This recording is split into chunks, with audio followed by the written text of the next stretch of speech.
புரட்டாசி சனிக்கிழமை ஏன் மிகவும் சக்தி வாய்ந்ததுன்னு தெரியுமா? பெருமாள் சனி பகவானுக்கு ஒரு வரம் கொடுக்கிறாரு. யாரெல்லாம் சனிக்கிழமைகள்ல என்னை வழிபடுகிறார்களோ அவர்களுக்கெல்லாம் சனி பகவானால் ஏற்படக்கூடிய கஷ்டங்களிலிருந்து விடுபடுவார்கள் அப்படின்னு சொல்லிட்டு. புரட்டாசி மாதம் திருவோண நட்சத்திரத்துல தான் திருப்பதியில வெங்கடாஜலபதி அவதரிக்கிறாரு. அதனாலதான் புரட்டாசி மாதத்துல வர சனிக்கிழமைகள் மிகவும் சக்தி வாய்ந்ததா கருதப்படுது. புரட்டாசி சனிக்கிழமை விரதம் இருந்து பெருமாளை வணங்கினால் எல்லா விதமான கஷ்டங்களும் நீங்கி செல்வமும் மகிழ்ச்சியும் பெருகும் அப்படிங்கிறது ஐதீகம்.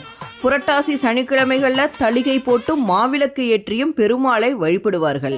புரட்டாசி சனிக்கிழமைகள்ல விரதம் இருப்பதோடு பசியால் வாடும் ஏழை எளிய மக்களுக்கு அன்னதானம் அளிப்பதன் மூலம் ஆண்டவனோட அருளையும் பெறலாம்.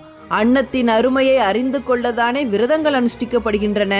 எனவே பசிப்பினியை அகற்றும் மகத்தான சேவையாக இந்த புரட்டாசி சனிக்கிழமை விரதம் இருந்து வருகிறது.